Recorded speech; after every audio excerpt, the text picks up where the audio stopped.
नमस्कार, मी पूजा. Talk time मध्ये आपल्या सगळ्यांचं मनपूर्वक स्वागत. आजचा आपला विषय आहे व्यसनमुक्ती आणि आपल्याला मार्गदर्शन करणार आहेत राजन पाटील आणि किरण हिंगोलेकर. सगळ्यात आधी मी तुम्हाला दोघांची थोडक्यात ओळख करून देते.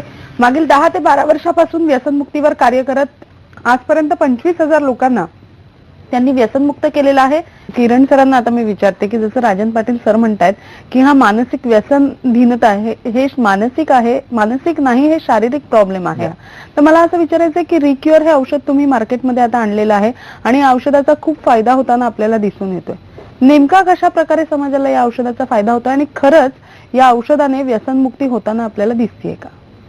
आता बऱ्यापैकी मी खूप साऱ्या लोकांपर्यंत मी हे प्रोडक्ट पोहोचवलेलं आहे. म्हणजे एक प्रकारचं हे समाजकार्यच आम्ही करत आहोत. तर त्याच्या ज्या व्यक्तीला घ्यायचं असतं त्याच्या मिसेस किंवा बहीण किंवा मुलगी हे अशीच लोक आमच्याकडे येतात आणि आम्ही त्यांना बंधन करून सांगतो की बाबा हे तुम्हाला सातत्याने त्यांना सकाळ संध्याकाळी तुम्ही देणं गरजेचं आहे. त्यांचा तुम्ही फरक अजिबात बघू नका की काय फरक पडलाय का, काय फरक पडलाय, काही नाही बघायचं. तुम्ही सातत्याने हे 3 महिने त्यांना जर औषध दिलं तर ऑटोमॅटिक त्याच्यावरती परिणाम होणार आहे. आता न सांगता देऊन सुद्धा त्यांची अशी व्यसन वगैरे सुटल्याचे आमच्याकडे भरपूर उदाहरण आहेत. तर त्यातल्या त्यात पहिल्यांदा तंबाखू, मिसरी, सिगारेट, गुटखा हे पहिल्यांदा कमीत कमी 10 दिवसात तर सहजच कमी होतं त्याचं, म्हणजे बऱ्यापैकी सुटतच म्हणायचं. आणि नंतर त्याचं दारूचं पण व्यसन आपोआप कमी व्हायला मदत होते. तर असे भरपूर सारे आमच्याकडे रिझल्ट आहेत. आणि आम्ही काय करतोय सध्या की आमच्याकडे जे काही सेवाभावी संस्था किंवा जे काही असे डॉक्टर्स आहेत किंवा मार्केटिंगचा अनुभव असणारी काही मुलं आहेत किंवा आरोग्यविषयक जे काही मुलं तरुण वर्ग काम करतो ह्यांना आम्ही सगळ्यांना आवाहन करतोय आणि प्रत्येकाला आम्ही हे आमची डिस्ट्रीब्युटरशिप देण्यासाठी त्यांना आम्ही प्रवृत्त करतोय. का तर लोकांना हे अगदी जवळ मिळावं हे औषध. जसं ज्याप्रमाणे व्यसनाची औषधं व्यसनाचं जसं प्रोडक्ट जसं मिळतंय, पावलं मिळते, गुटखा मिळतोय, दारू मिळते, तसं आम्हाला पण आमचं ध्येय आहे की हे पावलं आमचं औषध मिळलं पाहिजे आणि लोकांना त्याचा लगेचच उपभोग घेता यायला पाहिजे. तर आमचं आता सध्या युद्ध पातळीवर चालू आहे मेडिकलमध्ये वगैरे औषधं ठेवण्याचं, सर्वत्र ठिकाणी ठेवणार आहे. तरी लोक मला कॉन्टॅक्ट करत असतात सारखे फ्रँचायझीसाठी आणि मी लोकांना पण आवाहन करू शकतो की इच्छितो की तुम्ही पण कुणाला जर हवे असेल तर मी देतो. नक्कीच. ते की जसं तुम्ही मगाशी म्हणालात की प्रत्येक ठिकाणी म्हणजे पूर्ण समाज जो आहे किंवा जी लोक आता व्यसनाधीन आहेत त्या सगळ्यांना तुम्हाला व्यसनमुक्त करायचं आहे. मात्र हे जितकं वाटतं, जितकं आपण हे बोलतो तितकं हे खरं तर सोपं नाहीये. हे खूप कठीण काम आहे. कारण का व्यसन ही एक अशी सवय आहे जी लागते तितक्याच उशिराने सुटते. तर काय म्हणता येईल तुम्हाला हे समाजात पोहोचवण्याचं काम करण्यासाठी तुम्ही किती अग्रेसर आहात? आता सध्या कसं आहे, सध्या समाज तसा जागृतच व्हायला लागलेला आहे. म्हणजे जरी व्यसनवाला जागृत नसलं तर त्याच्या घरची माणसं सगळी जागृत आहेत. ते सारखे प्रयत्नातच असतात की बाबा कोणा काहीतरी करून ह्यांची सुटली पाहिजे, काहीतरी करून ह्यांचं बाबा ते व्यसन कमी व्हायला पाहिजे, शारीरिक, आर्थिक, सांसारिक जे काही नुकसान होत आहे ते आपलं कमी व्हायला पाहिजे, याकरता ते सारखे प्रयत्नशीलच असतात. त्यामुळे टीव्हीवरती वगैरे पाहिलं की लगेच लोकांचे फोन येतात, काही संस्थांमधून फोन येतात मला. आता परवाच एक सातारा सांगलीपाशी पलूस म्हणून गाव आहे, तिथे सूतगिरणीचं मोठी गिरणी आहे, सूतगिरणी.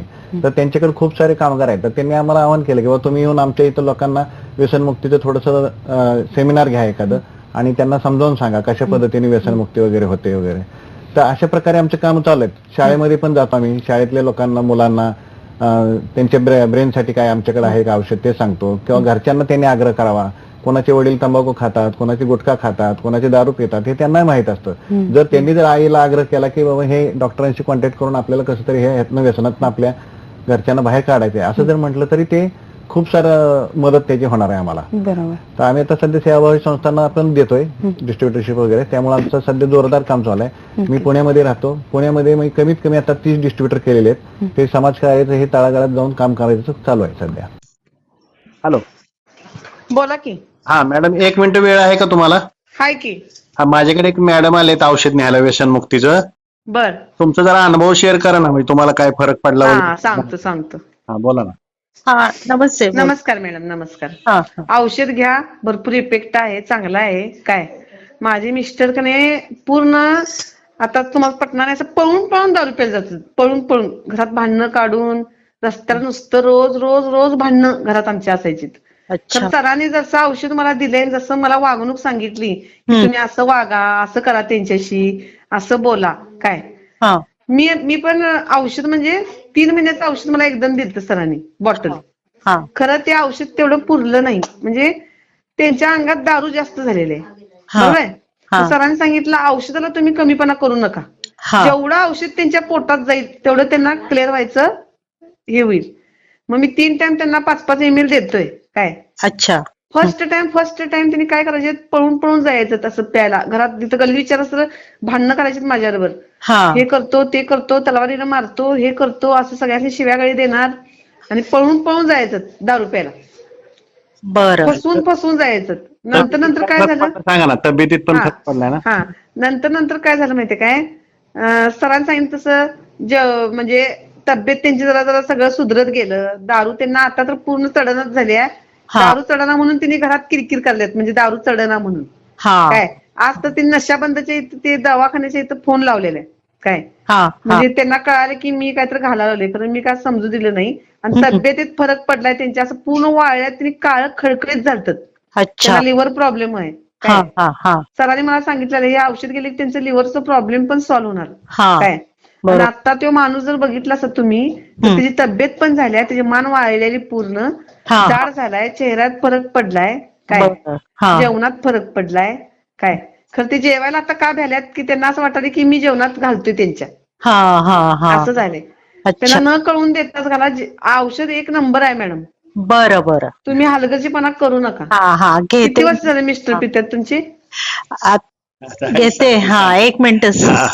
ते तेच म्हणलं सांगतील मला, मी बोलतो, सांगतो मला. ते नव्हे सर, त्यांना सांगा घ्याच म्हणून. बर खरोखर शांत होईल बघा घर. नुकतंच तुमचं बोलणं झालं ना, म्हणून म्हणलं हा. आले तर न्यायला, तर तुम्ही जरा त्यांना बोला म्हणलं, म्हणजे तुम्हाला हातात नुकतं झालं ना आपलं बोलणं. बरोबर आहे की होय. ठीक आहे, मी आज ते करतो तुमचं, तुम्ही सांगा हा, ते करा. करा.